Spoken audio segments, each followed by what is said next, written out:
Ok.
Ahora sí.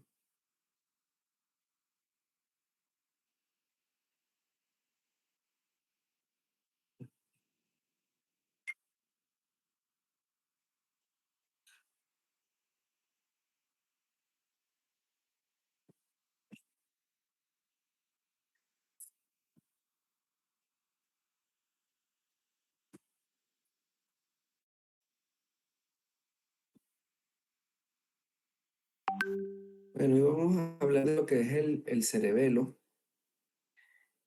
y recordando lo que hablamos el día de ayer como introducción, que ayer hablamos de lo que eran los ganglios de la base. El cerebelo es otro centro subcortical que pertenece al tallo cerebral y que va a participar en la regulación del sistema motor, o el más encargado de lo que es el movimiento. Y aquí él se encarga más específicamente de esta parte. Em, entonces, cuando hablamos, pues el cerebro es una estructura que tiene una simetría que es similar o que es bilateral y que se ubica en la fosa posterior del cráneo por debajo de lo que es el tentorio. Cuando hablamos del tentorio o tienda del cerebelo, pues es una estructura de dura madre que básicamente va a dividir lo que es una porción supratentorial que va a estar por encima, va a venir por encima de ella, y una porción infratentorial que básicamente lo que va a contener es el cerebelo y el tallo cerebral en el interior o por debajo del mismo.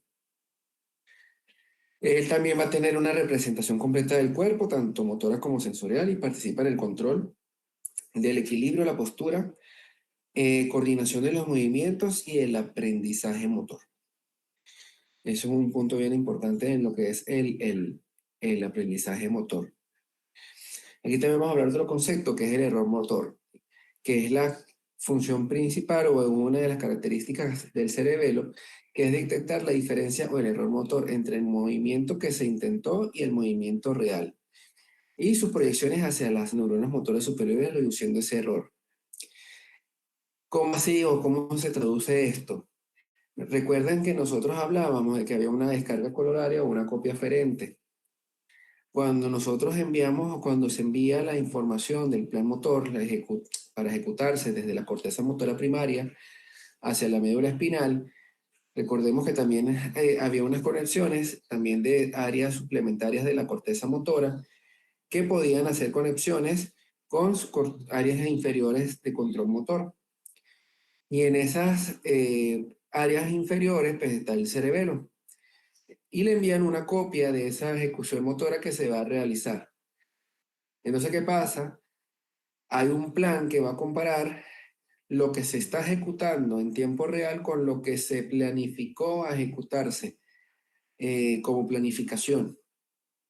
Entonces, el solapamiento de esas dos informaciones es lo que va a detectar lo que es el error motor. Cuando hay una diferencia entre lo que se está ejecutando y lo que se planificó, ese error motor básicamente lo va a suplir o modificar en teoría o lo que es el cerebelo. Entonces él también se va a encargar de lo que es la planificación de programas motores, va a contribuir a los movimientos sean uniformes y coordinados.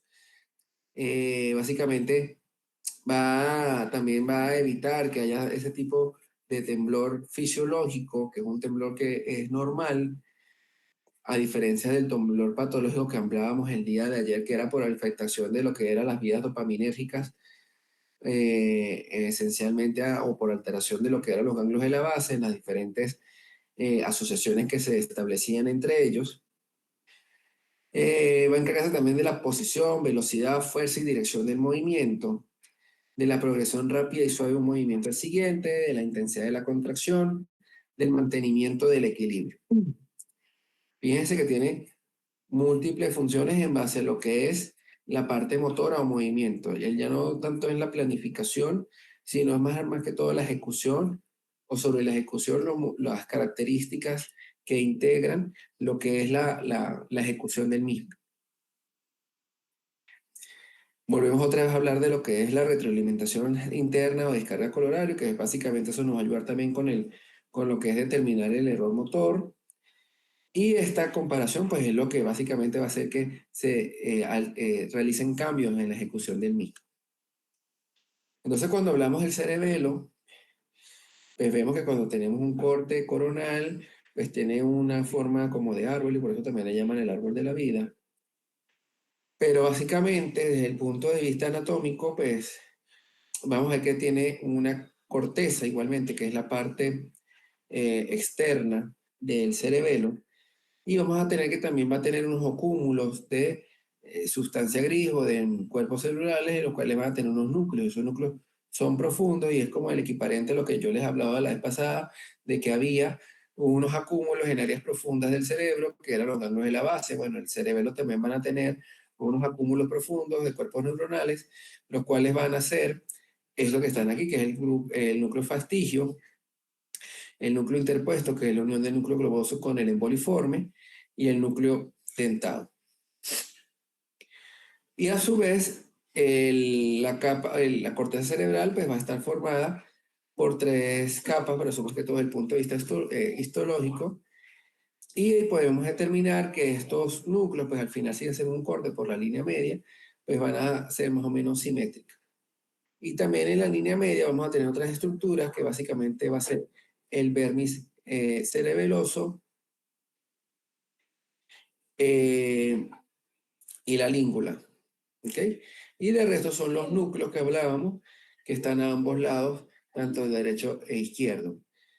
Fíjense que una diferencia entre la corteza cerebelosa y la corteza cerebral es que la corteza cerebral sí ejerce o emite información de salida que va a ejecutarse en órganos efectores. ¿Okay?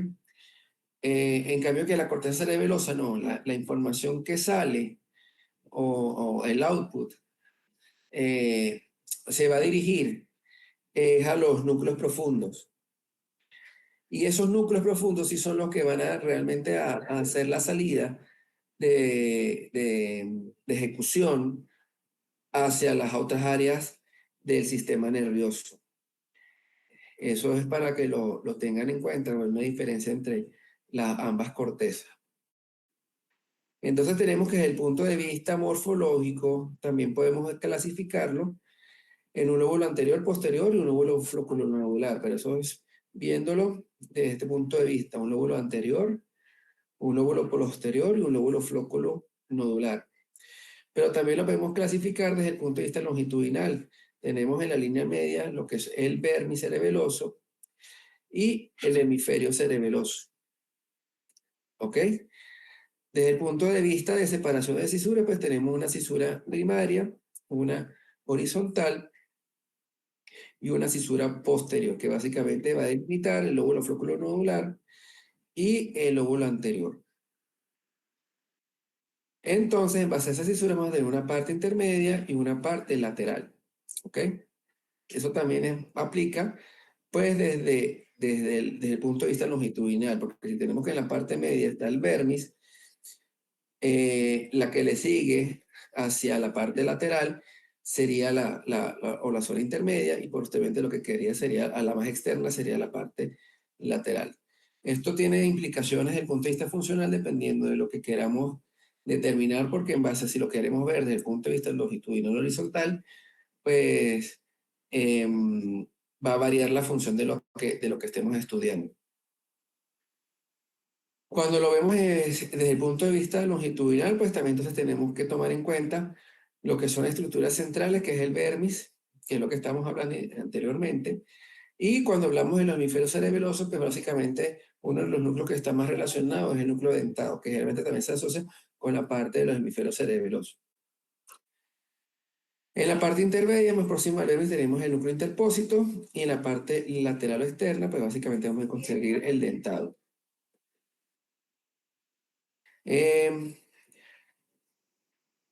Entonces tenemos que desde el punto de núcleos vamos a tener entonces los núcleos vestibulares que van a estar hacia el lóbulo flóculo nodular, el núcleo dentado que va a estar más que todo hacia la parte hemisférica o hacia el lóbulo posterior, el núcleo interpuesto que va a estar hacia la parte intermedia, y el fastigial que va a estar básicamente hacia el vermis. Acá vamos a ver entonces también ya conjuntamente con lo que son compilaciones de lo que es también los ganglios de la base. Fíjense que aquí ya vemos lo que es el núcleo caudado, tamen, tálamo, y ya vemos estructuras más infracorticales o más inferiores a nivel mesencéfalo, como son los tubérculos cuadrigeminales. Y en la porción más posterior, pues vamos a encontrar entonces lo que es el cerebelo, y superpuesto a él en la parte más interna vamos a encontrar entonces lo que son los diferentes núcleos, que es el núcleo dentado, seguido por el interpósito, que está más medial, y más medial al interpósito estaría el del fastigio hacia la línea media. También vamos a conseguir lo que son los pedúnculos cerebelosos, que son básicamente las estructuras de sustancia blanca que van a comunicar el cerebelo con otras áreas en relación al sistema nervioso. Entonces tenemos un núcleo, un pedúnculo superior, medio e inferior. Desde el punto de vista filogenético, pues entonces también, como hablamos la vez pasada, o el día de ayer también de las divisiones filogenéticas, un poco de lo que era la ganglios de la base, pues también el cerebelo tiene un neocerebelo, que es el que es más reciente desde el punto de vista filogenético, que es la porción lateral, que básicamente se coordina en la parte motora y se encarga también de la regulación del tono muscular. Esto es el punto de vista funcional. Esta es una de las cosas más importantes que tenemos, y entonces aquí tenemos ya que ir asociando que ya lo que es la porción lateral, o la porción más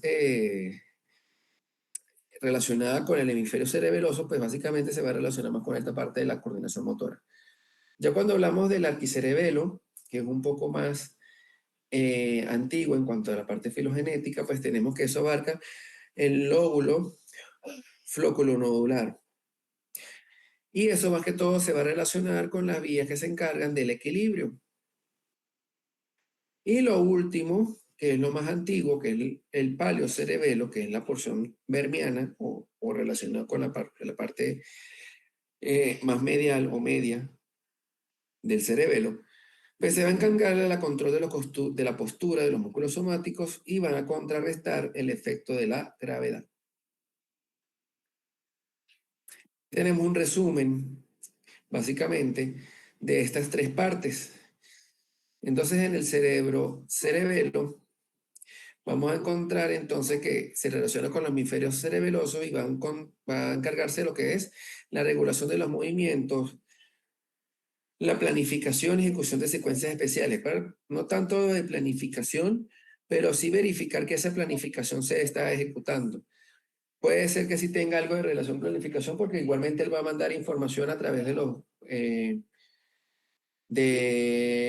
los núcleos profundos, en este caso sobre todo el dentado, información también hacia el tallo cerebral, y posteriormente va a haber una vía ascendente que también va a llegar al tálamo, y por supuesto que va a llegar también a lo que es la corteza cerebral en sus áreas motoras, para también hacer modificación de lo que es la regulación del movimiento y del plan motor.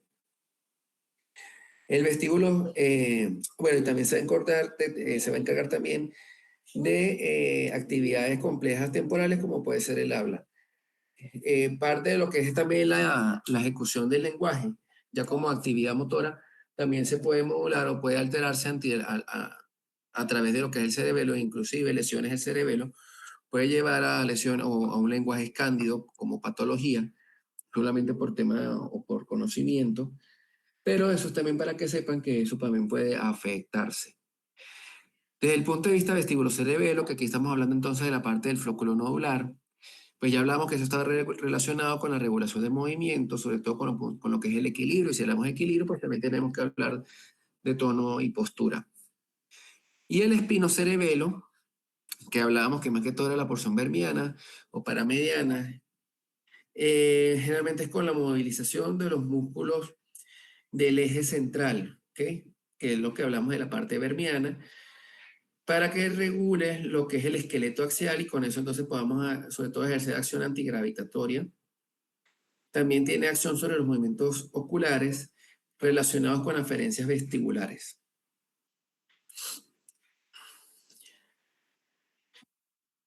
Aquí vamos entonces a repetir nuevamente lo que estamos hablando, que lo podemos clasificar en una porción anterior, posterior y flóculo nodular, que en la porción anterior básicamente es la zona medial más intermedia, que eso se traduce que filogenéticamente es el paleocerebelo, y funcionalmente se comporta como un espinocerebelo, y que eso a su vez se va a transformar en que su función va a ser la regulación del movimiento, que sea movimientos finos, puede ser también el habla, la ejecución del plan motor,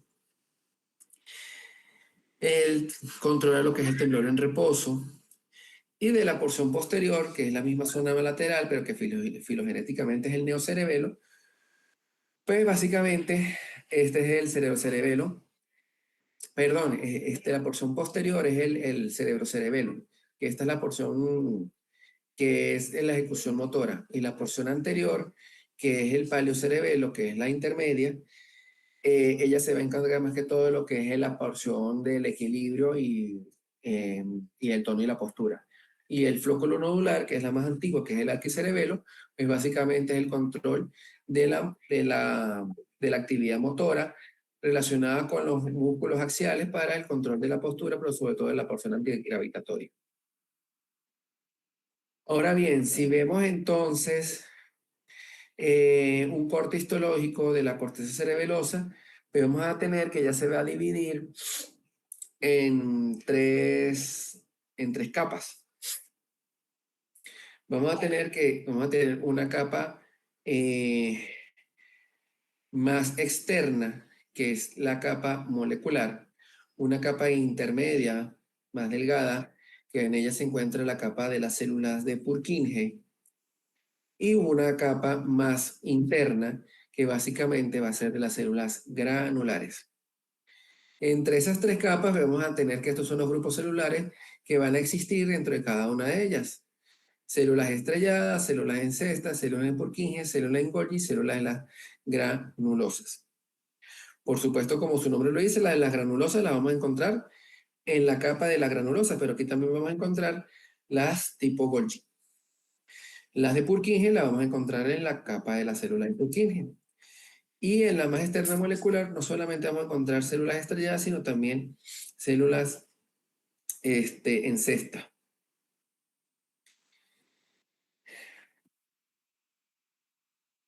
Ahora bien, empezó la parte divertida. Al cerebelo van a llegar dos tipos de fibras que van a enviar información desde áreas que se encuentran extracerebelosas. Esta información va a venir sobre todo a través de fibras musgosas y fibras trepadoras. Las fibras musgosas van a enviar información, o a través de ellas se va a ver información proveniente de los núcleos vestibulares, de la médula espinal y del puente cerebral como estructura de tallo. Y las fibras trepadoras van a enviar información proveniente de la oliva inferior. Entonces, ¿qué va a pasar? Tenemos entonces los grupos celulares, tenemos las neuronas Golgi, las de la granulosa, la de Purkinje.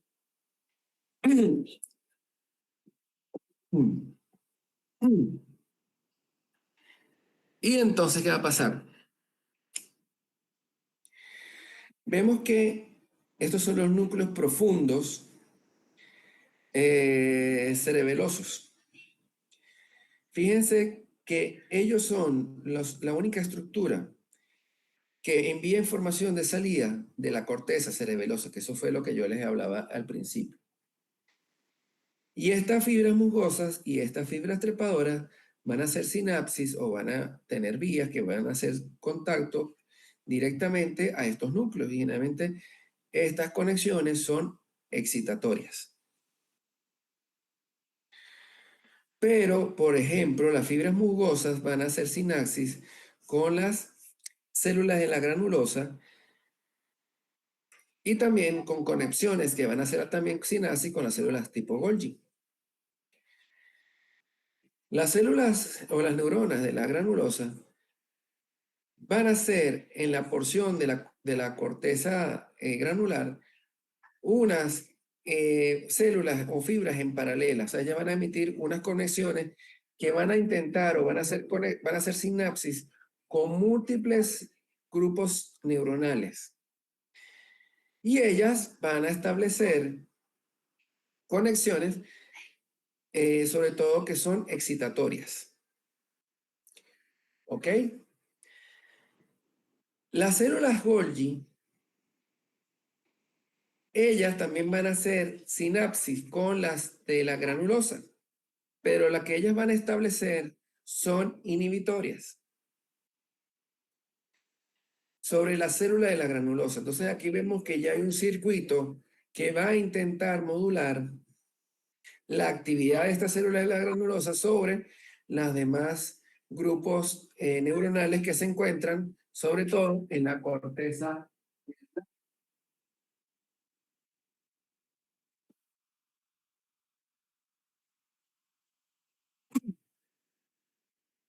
Ahora bien,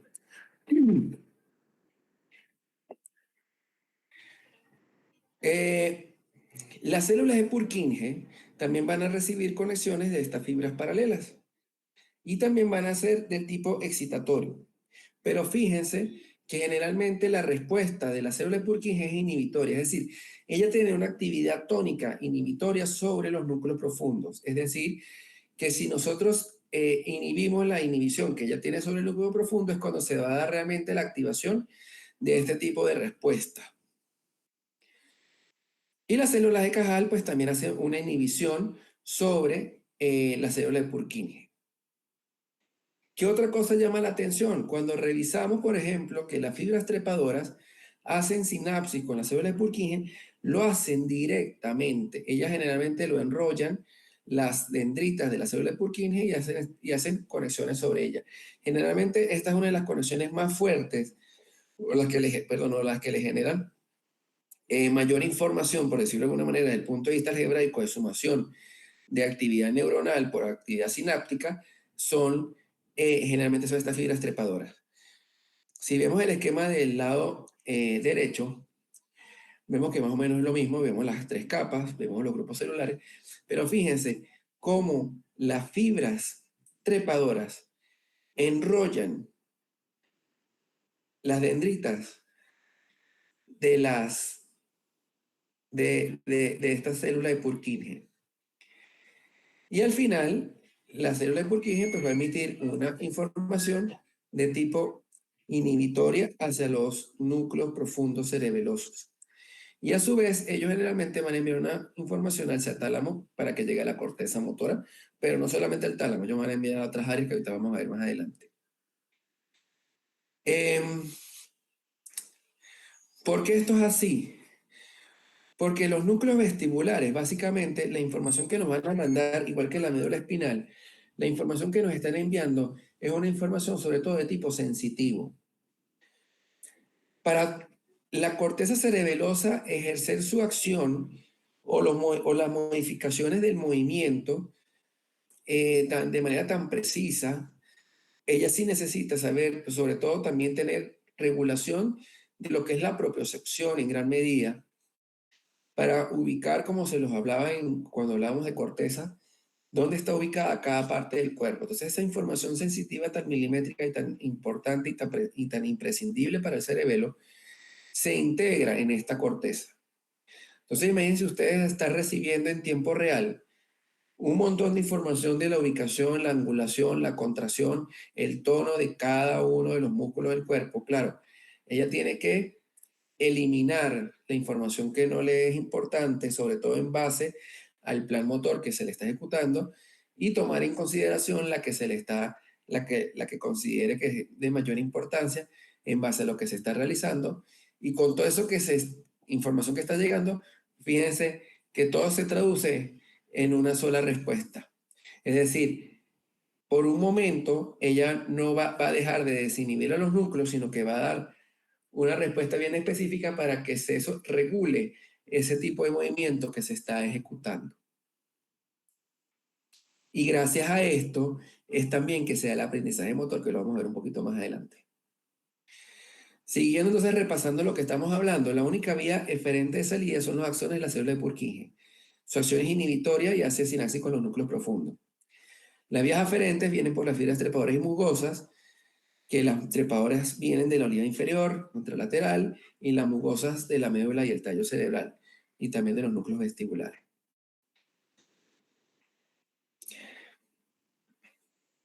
Aquí tenemos otro esquema, más o menos para entender cómo se generan todas estas conexiones, y es más o menos lo que hablamos previamente, pero fíjense que cuando hablamos de fibras musgosas, eh, se ve bien fácil y resumido esto, pero la información que se transmite por esta vía es amplia.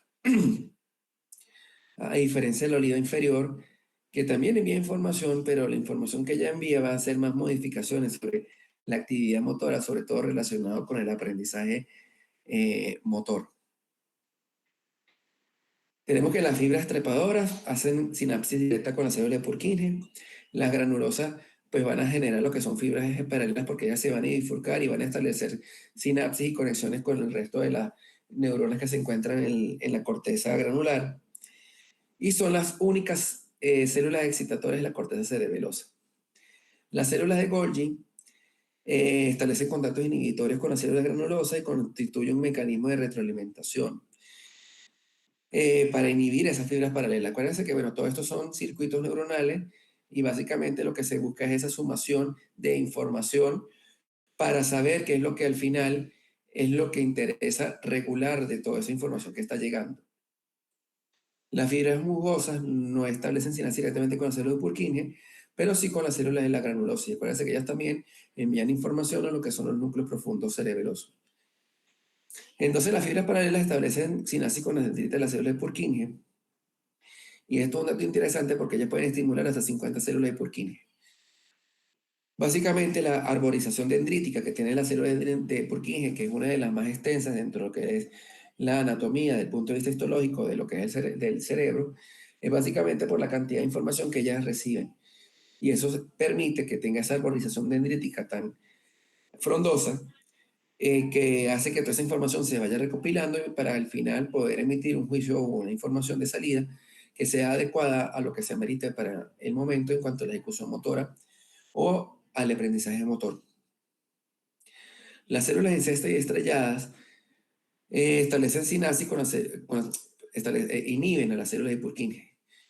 También van a realizar un mecanismo también de retroalimentación a ellas mismas para regular entonces lo que es la información. Cuando hablamos de pedúnculos, pues los pedúnculos son las vías de sustancia blanca que van a conectar el cerebelo con diferentes áreas o de la economía del sistema nervioso central. Entonces, el vínculo cerebroso superior es una vía eferente casi totalmente. Dan origen a esta vía, las neuronas que dan origen a esta vía, porque sustancia blanca, se encuentran en los núcleos cerebelosos profundos. Y ellas van a hacer contacto con las neuronas del núcleo rojo, las neuronas del colículo superior y que después van a hacer un relevo con el tálamo dorsal y áreas motoras primarias y premotora de la corteza cerebral, obviamente en M1 y en M2. Cuando hablamos de M1, que creo que eso no se lo mencioné en la clase de corteza motora, es el área motora primaria. Y obviamente cuando hablamos de M2 y M3, generalmente son las cortezas motoras premotoras. Premotora y motora suplementaria. El pedúnculo cerebeloso medio también es una vía aferente hacia el cerebro, es decir, que esta vía de sustancia blanca lo que va es recibir información hacia el cerebelo. Las neuronas o los axones de las neuronas se encuentran en la protuberancia formando los núcleos pontinos. Ellas, es decir, estos núcleos pontinos reciben aferencia de toda la corteza cerebral y el colículo superior, y ellos van a cruzar la línea media y van a ingresar al cerebelo a través de este pedúnculo. El inferior, pues es mixto, tiene vías aferentes y eferentes. La sustancia o las fibras blancas van a proyectar hacia los núcleos vestibulares y hacia la formación reticular en cuanto a la vía eferente. Y estas vías incluyen los núcleos vestibulares, la médula espinal y las regiones del tegmen tympani o del tegmento del tronco del encéfalo. Fíjense aquí cómo es la integración de la información. Tenemos que entonces hay un plan motor o una ejecución motora que viene por la piramidal, ¿sí? Así como lo vemos, que él sigue descendiendo, obviamente. Pero también tenemos que en algún momento, recuerden que hablamos que también había conexiones que se establecían hacia la parte del tallo cerebral. Entonces, por la protuberancia, van a cruzar la línea media a través del pedúnculo cerebeloso medio y va a llegar la información a la corteza cerebelosa. Y a su vez, la corteza cerebelosa va a recibir información del olivo inferior, de la médula espinal y de los núcleos vestibulares a través del pedúnculo cerebeloso inferior. A este esquema yo le anexaría que posteriormente la corteza cerebelosa va a enviar información hacia los núcleos profundos cerebelosos y a su vez ellos van a hacer integración hacia el tálamo para posteriormente llegar nuevamente hacia la corteza. Ese sería el circuito para llegar otra vez a esta corteza, porque recuerden que la corteza cerebelosa o el cerebelo como tal también tiene que modular la información y una de las vías es esa. ¿Cuáles son las conexiones aferentes del cerebelo? El cerebelo recibe información de la corteza cerebral y a los núcleos del tallo cerebral. ¿Para qué sirve esa información? Para recibir información de los cambios sensoriales, sobre todo de propiocepción, que ocurren en la periferia y de todos los comandos que se originan de las áreas motoras sensoromotoras. Entonces, claro, necesitamos saber cuál fue el plan, o qué fue la orden que ejecutó la corteza motora, y también necesitamos saber o tener la información de cómo está toda la propiocepción de nuestro organismo para corroborar que ese plan se esté ejecutando. Entonces vamos a tener que las aferencias van a venir de la oliva inferior, de la corteza cerebral y las sensoriales. Las sensoriales básicamente van a venir de áreas espinales, directas e indirectas, las directas del espinocerebelo y las indirectas a través de la oliva inferior o el núcleo reticular lateral. Y las vestibulares, pues el aparato o de los núcleos vestibulares, que aquí nos vamos a valer también de áreas cerebelosas como es el lóbulo flocculonodular y el núcleo fastidio. De las aferencias de la corteza cerebral, pues vamos a tener fibras corticoespinales y corticobulbares, y ellas van a enviar colaterales que básicamente van a llegar al puente, y de ahí pues se van a enviar fibras a través de las fibras musgosas hacia el cerebelo. Y el tracto córtico pontocerebeloso. Y las aferencias que vienen de la oliva inferior, pues también esa oliva recibe información de la corteza cerebral, de los ganglios de la base, del núcleo rojo, de la médula espinal a través del tracto espino-olivocerebeloso del cerebelo y los núcleos profundos. Y su principal eferencia es el tracto olivocerebeloso. Y obviamente, pues la representación de la vía de esta oliva inferior básicamente va a venir a través de las fibras trepadoras.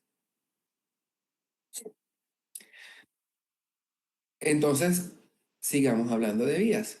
Vías córtico-pontocerebelosas, pues como su nombre lo dice, va desde la corteza motora, va a hacer sinasia hacia los núcleos del puente con una información somatosensitiva y posteriormente de ahí va a pasar a los hemisferios cerebelosos.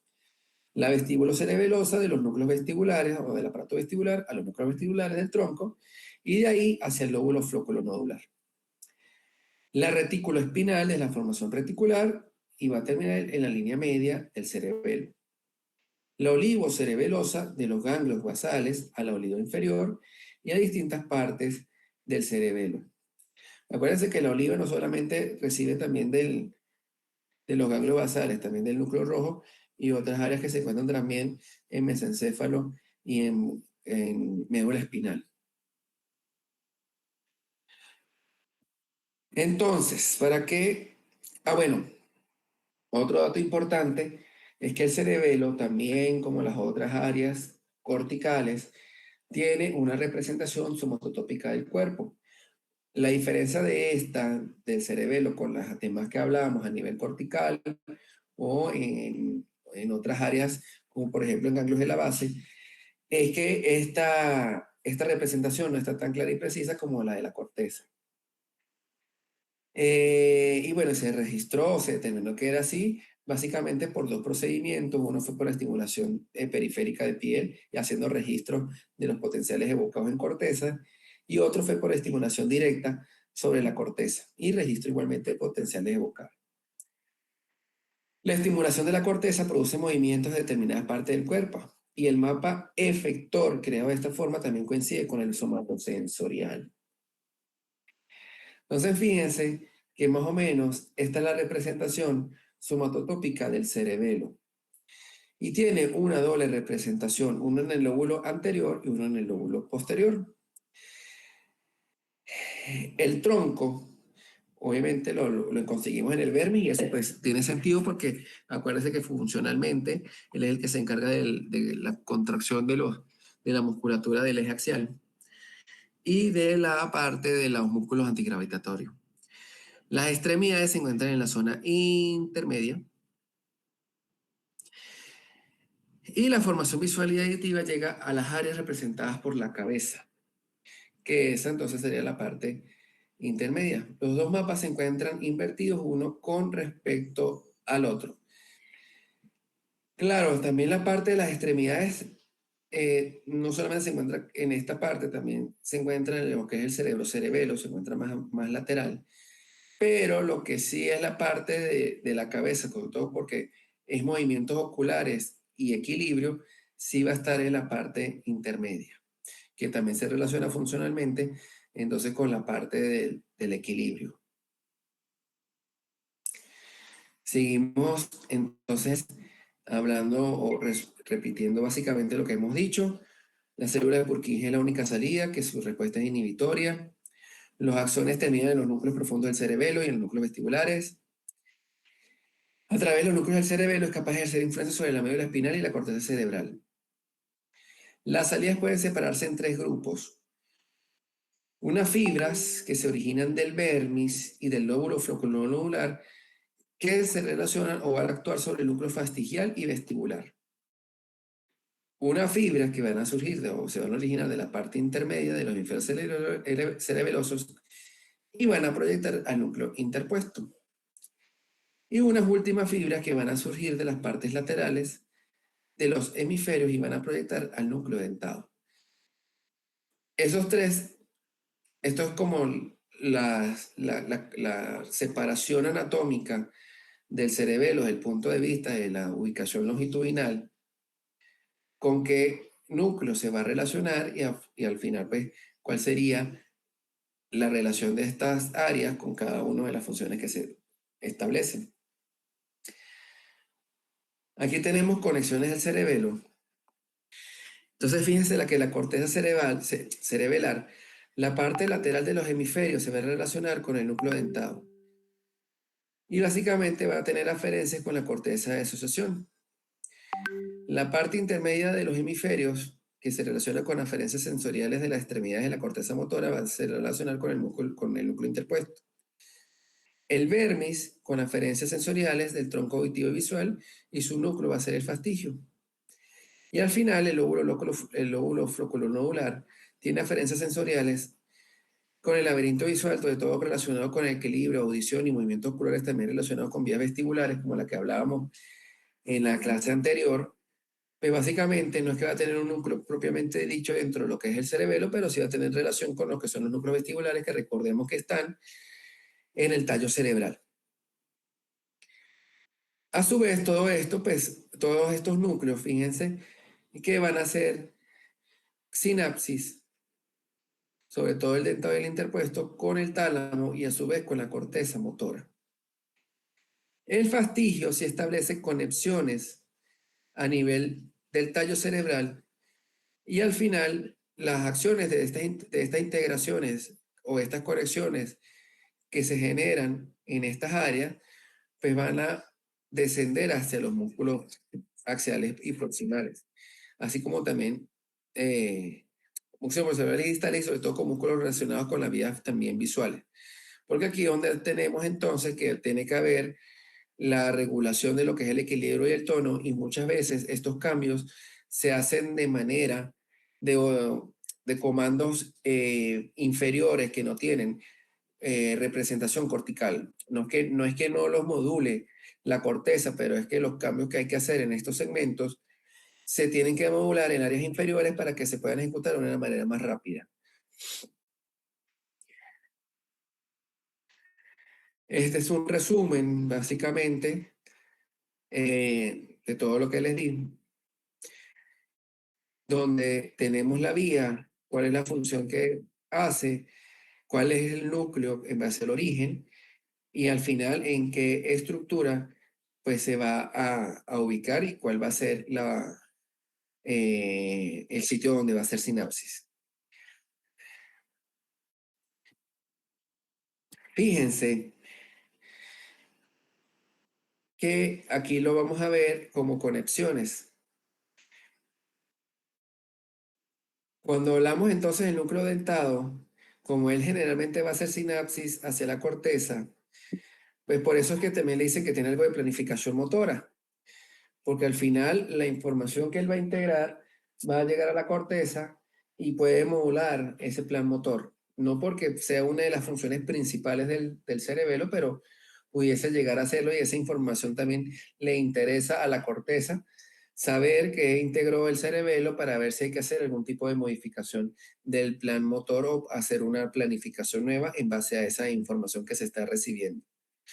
La ejecución motora, entonces básicamente sí va a ser entre el vermis y entre lo que es la parte intermedia. Y el vestíbulo cerebelo, pues básicamente a través de los núcleos vestibulares, pues se va a encargar de lo que es el equilibrio, y ese equilibrio, como ya sabemos, pues también se va a relacionar con los movimientos oculares. Esto va a ser básicamente el espinocerebelo como eferencia, y como aferencia, pues tenemos que van a venir sobre todo aferencias visuales y auditivas. Y estas van a venir más que todo de la porción intermedia, de la línea media, pero que la mayor parte de las aferencias van a ser vestibulares y que van a venir a través de la vía del flóculo nodular. Las otras aferencias van a venir a nivel medular y trigeminal, porque acuérdense que entonces tenemos que tener la propiocepción de las extremidades, pero también por vía trigeminal, como par craneal, el trigémino es el que se va a encargar entonces de lo que es la sensibilidad de la porción de la parte facial, y también de parte de lo que es el pabellón auricular y el conducto auditivo interno hasta cierto punto. Entonces, esta información va a venir también o se va a integrar a nivel de este segmento intermedio como vía sensitiva o aferente. El cerebelo entonces participa en lo que es el tono muscular para mantenimiento de lo que es el tono y la postura, en la coordinación de actos motores voluntarios y en la planificación e iniciación del aprendizaje motor. Aquí está más o menos bien definidas lo que son las funciones, planificar programas motores. que eso no es tanto como planificación, sino más bien como modulación de los planes motores, pero sí puede hasta cierto punto, por conexiones que tiene con la corteza de planificar, contribuye a que los movimientos sean uniformes y coordinados, eso sí, posición, velocidad, fuerza y dirección, progresión rápida y suave de un movimiento al siguiente, la intensidad de la contracción, la participación en el mantenimiento del equilibrio, en dos términos que se denominan isostenia y isometría, es decir, que haya una buena relación o adecuada entre los músculos agonistas y antagonistas, y eso básicamente va a permitir que se den los movimientos de manera natural o organizada y tenga la intensidad o fuerza necesaria. Y la sinergia, que es la integración de la fuerza o de la actividad muscular.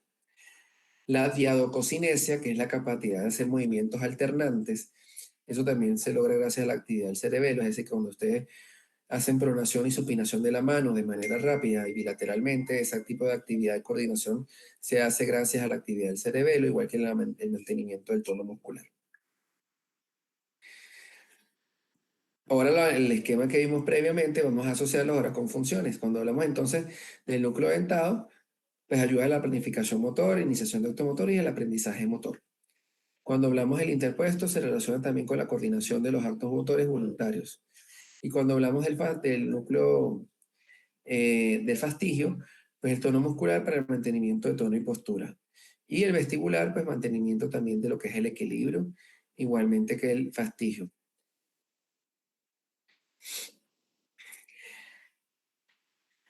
Este es el esquema. Este es el esquema para entender lo que es el aprendizaje motor. Este esquema inicia con la corteza motora. Generalmente se habla que hay una corteza motora, M1R y M1C, pero eso depende de si está en la parte rostral o caudal.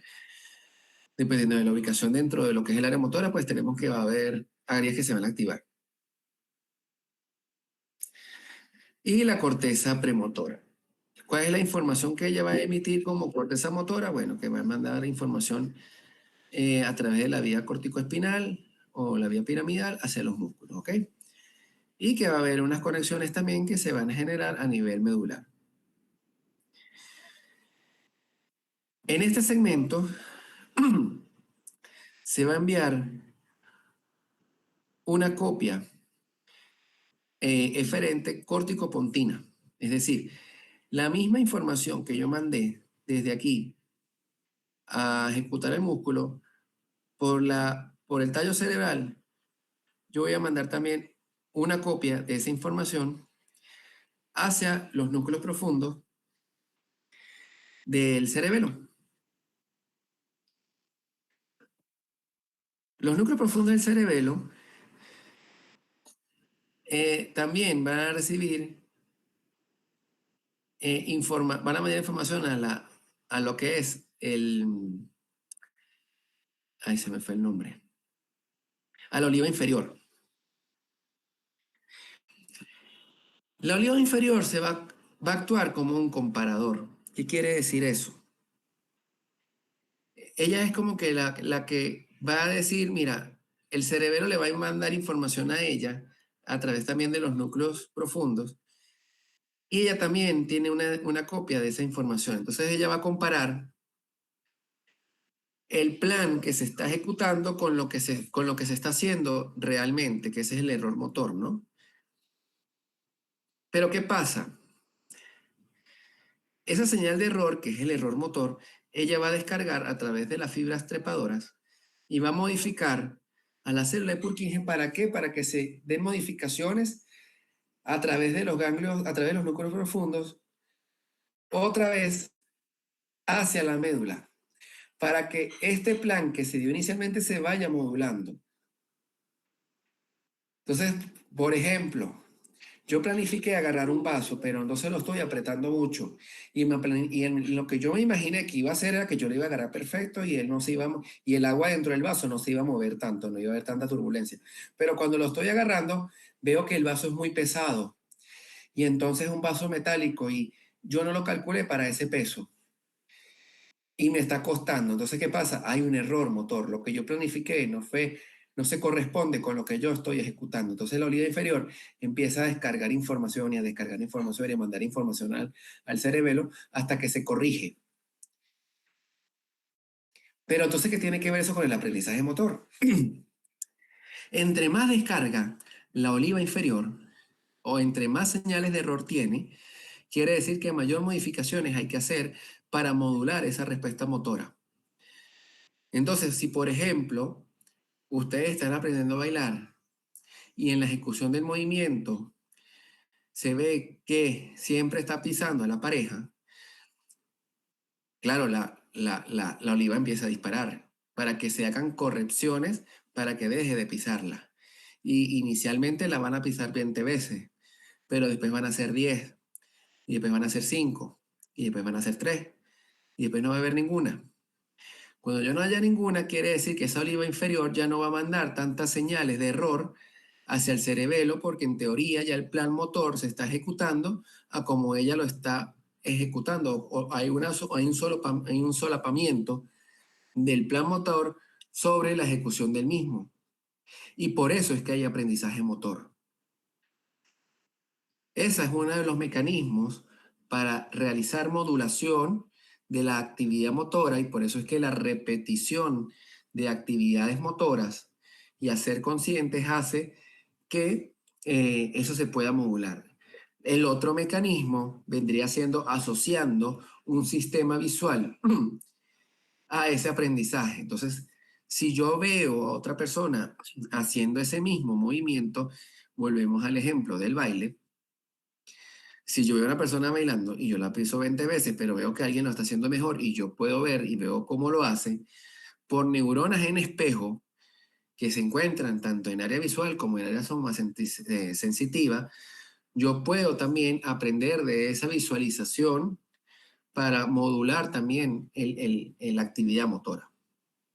Pero como estamos hablando de cerebelo, lo que me interesa de esta parte es que sepan que la oliva inferior es básicamente la que modula la señal de error, pero esa señal de error también ayuda al aprendizaje motor, y por eso esa es la explicación del por qué ella, ¿se acuerdan cuando veíamos el esquema desde el punto de vista de histológico que ella enrollaba todas las aferencias? Bueno, es básicamente porque ella es una de las que mayor información le aporta al cerebelo, y por supuesto la célula de Purkinje, porque es la que va a emitir la información de salida de la corteza hacia los lóbulos profundos del cerebelo para que sea el que dé el output del cerebelo como tal, sobre todo a el tálamo para que vaya a la corteza y pueda hacer esos cambios. Entonces, claro, si tú ya tienes y modificaste parte del movimiento, ¿quién es el que tiene entonces que hacer los cambios en cuanto a los patrones? La corteza. Cuando tú ya le mandas esta información modulada de tanta repetición que se ha hecho, eso genera plasticidad en la corteza y al final eso hace que entonces podamos modular. Por eso es que el que practique un deporte, en la medida en que lo siga practicando, cada vez la técnica va a ser más específica y más exquisita en la ejecución, porque ya se han eliminado los movimientos que no son necesarios o los que generan retraso o los que generan mayor consumo de energía y menos eficacia, por aquellos que sean más eficientes y consuman más energía y que generen una mayor actividad relacionada con el objetivo que se desea lograr.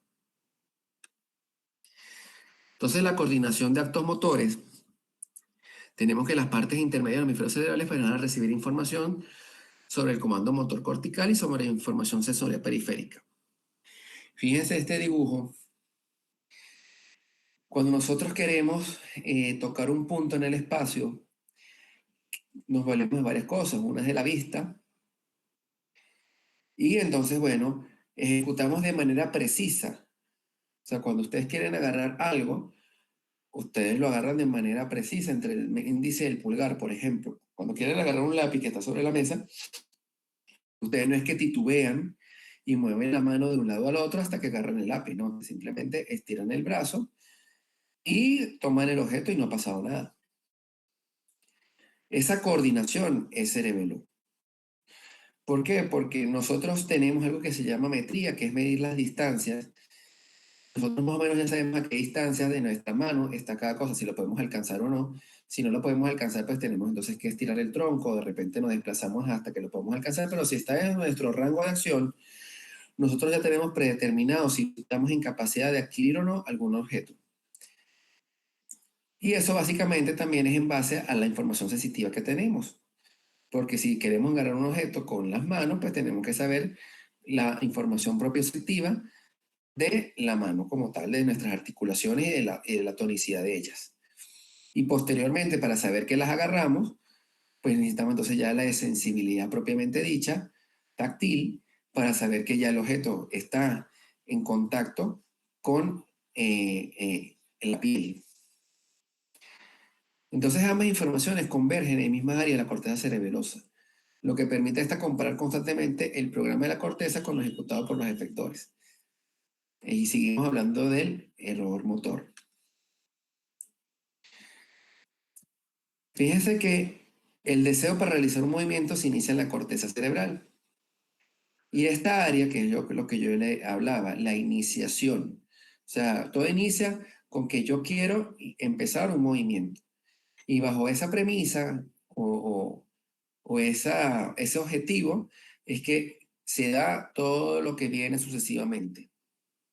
Entonces, esta área actúa en cooperación con las porciones laterales del hemisferio cerebeloso y el dentado durante la fase inicial de la planificación del movimiento. Y esto al final genera el comando para moverse.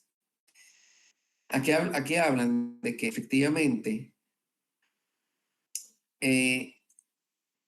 hay una planificación también que abarca el cerebelo, pero esa planificación es más o menos milimétrica, o sea, es de milisegundos. Ya cuando el cerebelo ayuda a planificar, básicamente ya está en ejecución o iniciando ese movimiento.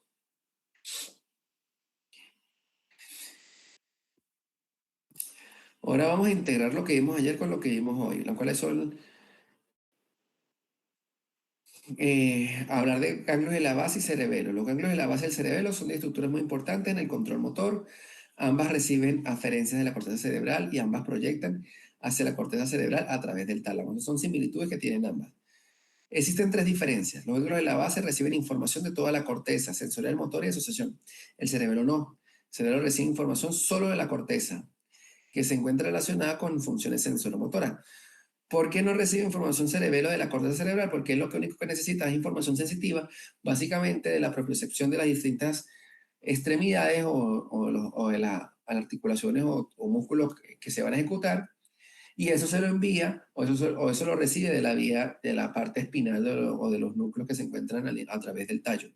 Entonces no necesita que la corteza como tal le informe de eso, lo puede obtener más rápidamente de estas áreas. Las aferencias de los ganglios basales llegan vía tálamo a la corteza motora, premotora y asociación. Las aferencias del cerebelo llegan vía tálamo a la corteza motora y premotora, pero realmente no llegan al área de asociación. Los ganglios de la base no se conectan con la médula espinal y establecen muy pocas conexiones con el tallo cerebral. En cambio que el cerebelo sí recibe información somatosensorial directamente de la médula espinal y presenta aferencias y eferencias con los núcleos del tallo cerebral. Parte de esas diferencias básicamente son con los núcleos vestibulares. Perdón. Entonces estas diferencias sugieren que los núcleos basales participan en aspectos cognitivos del control motor, como son planificación, desarrollo y estrategia motora compleja. El núcleo basal y el cerebelo participan directamente en la regulación y ejecución del movimiento, aunque sabemos que el cerebelo también tiene, no es parte cognitiva propiamente dicha, porque la parte cognitiva ya estaríamos hablando de área premotora, pero sí tiene algo de componente de planificación. Ahora vamos a unir todo lo que hemos hablado. Vamos a juntar todo. Hay una ideación, es decir, yo quiero ejecutar un movimiento. Quiero, no sé, lo que ustedes quieran, agarrar una silla, sentarme, levantarme. Se da la iniciación, que eso inicialmente es prefrontal. ¿Qué pasa? Ya tengo una idea, quiero hacer algo. ¿Quién me lo hace? Bueno, vamos a decirle a las áreas de asociación corticales, que serían las que planifican cómo yo voy a hacer para levantarme hoy. Está bien, vamos entonces a levantarnos.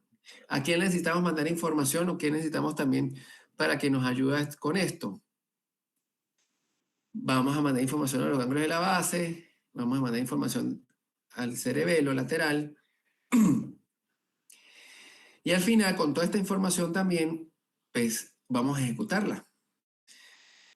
¿Qué pasa? Aquí también falta algo, que es que también tiene que mandar información la parte sensitiva, porque cuando hablamos de cerebelo lateral, estamos hablando simplemente de la parte de motora de la ejecución de movimiento dentro de la planificación, pero nos falta básicamente la parte sensitiva, que esa nos la va a dar básicamente la corteza somatosensorial.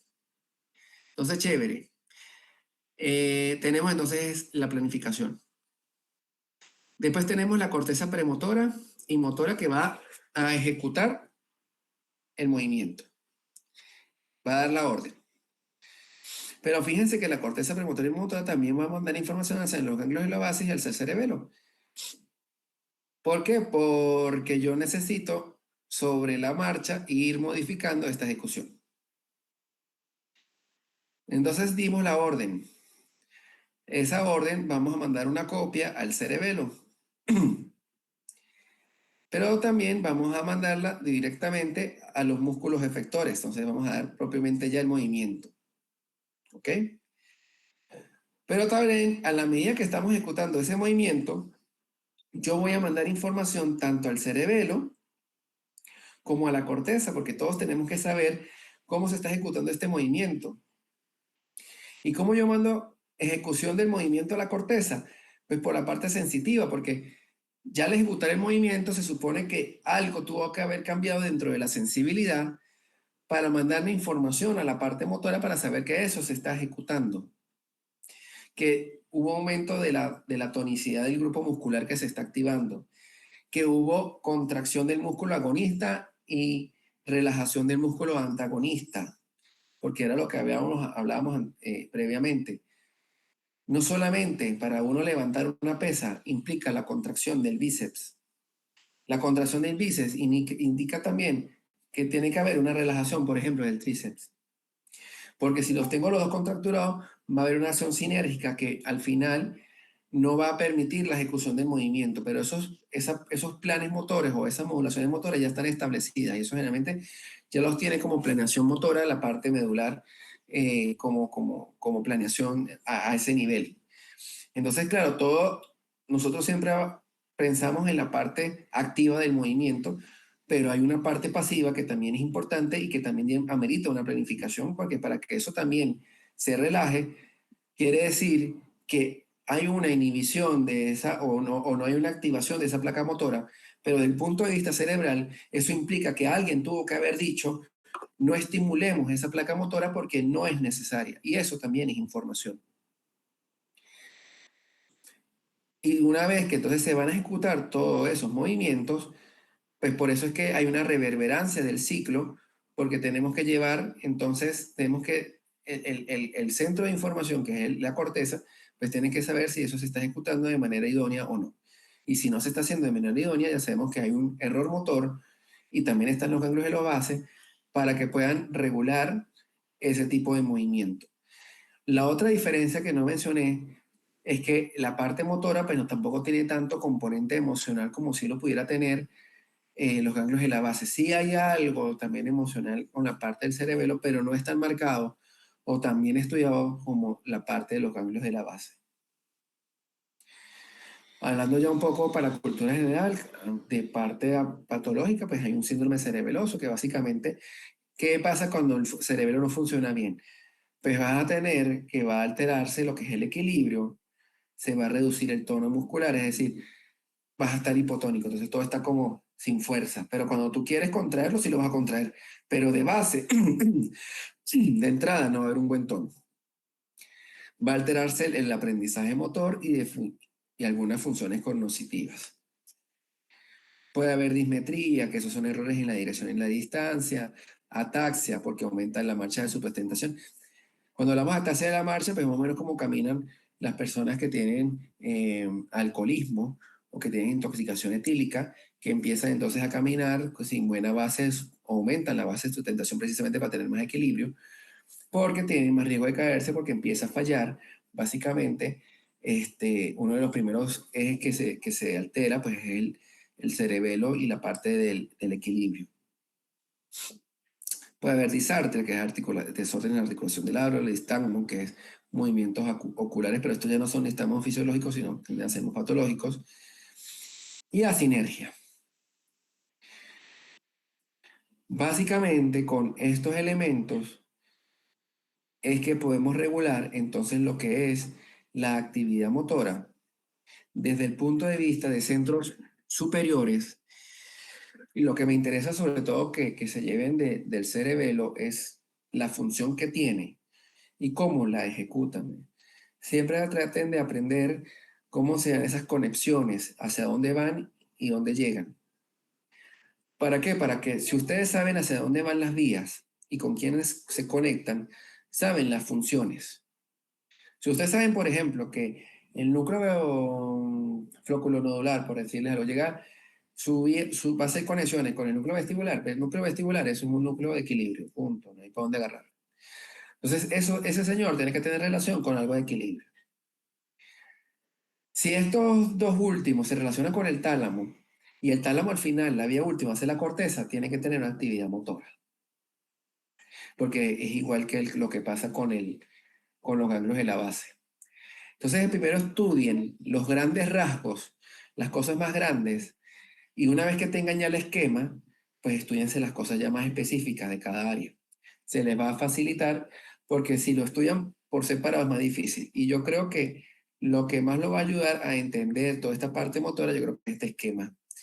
Porque aquí ya tienen todo lo que hemos hablado de que les estoy dando clase, cómo se organiza toda esa corteza motora conjuntamente con los ganglios de la base y el cerebelo. Y si llegamos a dar un repaso, yo creo que el repaso básicamente va a ser esta diapositiva, porque de ella podemos estudiar cómo se comportan los diferentes elementos corticales y subcorticales sin llegar a lo que es la médula del control motor o de la actividad motora. ¿Hay alguna pregunta?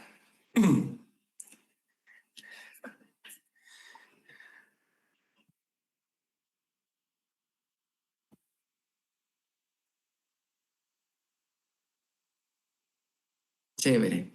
El Todo lunes, claro. ¿tienes una pregunta? No, no, todo claro. Ah, ok.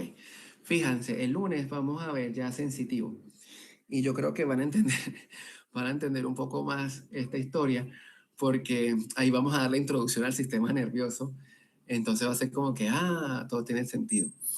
Entonces, eh, nada, entonces empezamos la clase el lunes a las 8. Traten de tener ya el video, yo llevo la lacto.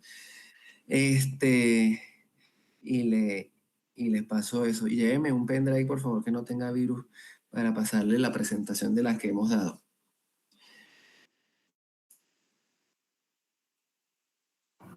Ok, profe, chévere. Chévere, entonces nos vemos el lunes.